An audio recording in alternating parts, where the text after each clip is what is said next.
मराठी बोधकथा अति तिथे माथी. खूप वर्षापूर्वीची ही गोष्ट आहे. रामपूर नावाचे एक गाव होते. गावातील सर्व लोक खूप खुश होते. ते आपापल्या उद्योगामध्ये मन लावून काम करायचे. त्यांच्या मेहनतीचे फळ त्यांना मिळायचे. आजूबाजूच्या परिसरातील हे एकमेव गाव होते ज्याने दुष्काळ कधी पाहिलाच नव्हता. रामपूरमध्ये इतर सर्व शेतकरी आणि कामकऱ्यासोबतच एक भिकारी सुद्धा राहत होता.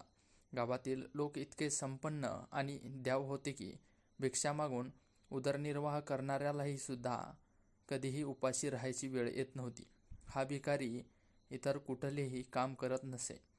दिवसभर भिक्षा मागून आणणे आणि आराम करणे हे त्याचे काम होते. एखाद्या दिवशी जर जास्त भिक्षा मिळाली तर तो दुसऱ्या दिवशी परत भिक्षा मागायला फिरत देखील नसे. तसे या भिकाऱ्यांचे दिवसही चांगलेच जात होते. गावातील सर्व लोक दयाळू असल्याने तो अडचणीच्या वेळी त्यांच्या मदतीला येत होता. तरीसुद्धा हा भिकारी दररोज देवाकडे प्रार्थना करायचा. देवाला म्हणायचा, देवा तू सगळ्यांना पाहिजे ते देतोस आणि मी कोणती अशी चूक केली नाही. तू मला धनधान्याने संपन्न का नाही बनवत. देवाकडे तक्रार करणे हा भिकाऱ्याचा नित्यनेमाचा कार्यक्रमच होता. त्यांच्या तक्रार करण्याचा भिकारी स्वतःची भक्ती म्हणायचा. त्याला वाटायचे की आपण दररोज देवाची आठवण काढतो तरी देव आपल्याला काही देत नाही आणि हे इतर लोक दिवसभरातून क्वचितच त्यांचे करतात तरी त्यांना संपन्नता मिळते. त्याच्या अशा वागण्याचा आणि तक्रारीचा एक दिवस देवालाही राग आला.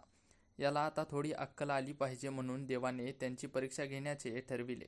त्यासाठी त्याने धनधान्याची संपन्नतेची देविता म्हणजेच लक्ष्मी मातेला त्यांची परीक्षा घेण्यास पाठविले.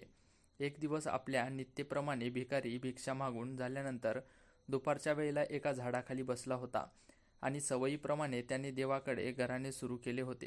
तेवढ्यात तेथे देवी लक्ष्मी प्रगटल्या आणि त्या भिकाऱ्याला म्हणाल्या की मी तुझ्या भक्तीने प्रसन्न झाली आहे म्हणून तुला मी हव्या तेवढ्या सोन्याच्या मोहरा देणार आहे. हे ऐकून भिकारी खूप आनंदित झाला. पुढे देवी म्हणाली की मात्र एक अट आहे. तू घरी पोहोचण्याच्या आधी ह्या मोहरातील एकही मोहर जर जमिनीवर पडली तर त्यापैकी साऱ्याच मोहरा मातीत रूपांतर होईल. मोहराबद्दल ऐकून भिकारी त्या मोहरा मिळाल्यानंतर आपले जगणे कसे बदलून जाईल याचा विचार करत बसला. तो त्यांच्या स्वप्नात इतका रंगून गेला की त्यांचे त्या अटीकडे लक्षच नव्हते. त्याने लगेच मोहरा जमा करण्यासाठी आपली झोळी समोर केली. लक्ष्मी मातेने त्यांच्या झोळीत सोन्याचे मोहरा टाकायला सुरुवात केली. झोळीत मोहरे पडत होती. भिकाऱ्यांचा आनंद वाढत होता. थोड्या मोहरा टाकून झाल्या की देवी त्याला विचारली, एवढ्या मोहरा तू समाधानी आहेस का. त्यावर तो म्हणाला, आणखीन मोहरा हव्यात.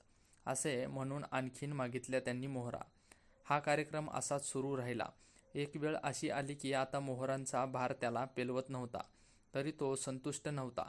त्यांचा लोभ उच्च कोटीला पोहोचला होता आणि त्या लोभांच्या भरात तो देवानी सांगितलेली अट तर विसरलाच होता पण सोबत हेही विसरला होता की त्याची झोळी ही फार जुनी झाली होती. ही केव्हाही फाटू शकत होती. थोड्या वेळाने झालेच ते.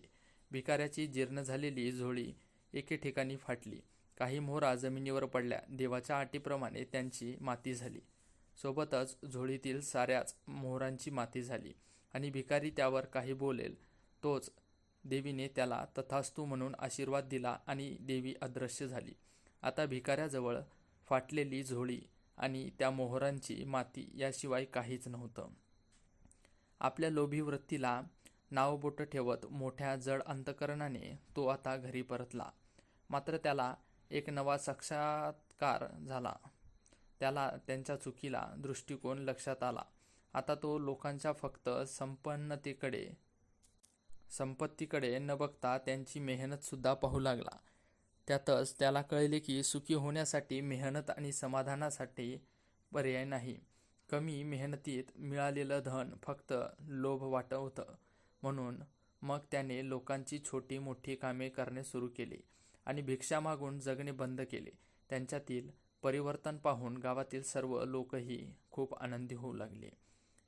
या बोधकथेचा तात्पर्य असा आहे की मंडळी, यश मिळवण्यासाठी मेहनतीला पर्यायच नाही. देवही त्यांच्याच मदतीला येतो जो स्वतःची मदत करतो आणि कुठल्याही गोष्टीत अतिरेक हा विनाशाचे कारण बनतो. गोष्ट चांगली का असेना मात्र अति झाली की मानवासाठी विनाश कारिकच असते आणि विषासमानच असते. अशाच प्रमाणे आपली आजची ही कथा इथेच संपते. हा व्हिडिओ तुम्हाला आवडला असेल तर आपल्या चॅनेलला सबस्क्राईब नक्की करा. धन्यवाद.